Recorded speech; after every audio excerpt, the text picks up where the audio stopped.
BJP తెలంగాణకు చాలా గట్టి షాక్ అయితే ఇచ్చింది. చాలా పెద్ద షాక్ ఇది. 65 మంది కార్యవర్గంలో ఉన్నటువంటి పరిస్థితుల్లో ఒక్కరిని కూడా తెలంగాణ నుంచి ఎంపిక చేయలేదు. మొత్తం 14-15 రాష్ట్రాల నుంచి ఈ నియామకం జరిగింది.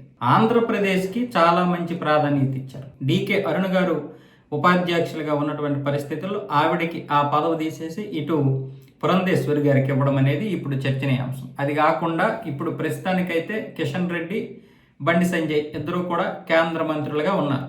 బండి సంజయ్ సహాయ మంత్రిగా ఉన్నాడు హోంశాఖలో. మరి ఇలాంటి పరిస్థితుల్లో వీళ్ళిద్దరికీ కూడా అంటే వీళ్ళు ఉన్నారని ఇవ్వలేదా, లేకపోతే వీళ్ళని కూడా తీసేసి ఇంకేదైనా మార్పులు చేర్పులు చేస్తారా అనేది అయితే ఇంకా తెలియలేదు. కానీ గట్టి మార్పే జరుగుతుంది. ముఖ్యంగా తెలంగాణకి బీజేపీ షాక్ ఇవ్వడానికి ప్రధాన కారణం ఏంటి అంటే ఇక్కడ నాయకత్వ లోపం అనేది స్పష్టంగా కనిపిస్తుందని బీజేపీ అధినాయకత్వం మొదటి నుంచి కూడా కోపంగా ఉంది. ఈ మధ్య నరేంద్ర మోదీ గారు తెలంగాణకి లాస్ట్ టైం వచ్చినప్పుడు ఆయన ఏ బీజేపీ నాయకుడి ఇంటికి వెళ్ళలేదు. పైపెచ్చు ఆంధ్రప్రదేశ్కి చెందినటువంటి చంద్రబాబు నాయుడు, పవన్ కళ్యాణ్ ఇళ్లకు వెళ్ళి వాళ్ళను పరామర్శించడం జరిగింది. ఈ నేపథ్యంలో తెలంగాణ నాయకులకి గట్టి హెచ్చరిక జారీ చేశారు. ఇప్పుడు మళ్ళీ అధ్యక్షుడైనటువంటి నితిన్ నబీన్ కార్యవర్గంలో 65 మందిని ఎంపిక చేస్తే అందులో ఒక్కరికి కూడా ఇక్కడ తెలంగాణ నుంచి ప్రాతినిధ్యం వహించే విధంగా ఎంపిక చేయలేదు. అది ఇప్పుడు చాలా పెద్ద షాక్ ఇచ్చింది తెలంగాణ బీజేపీ నాయకులకి.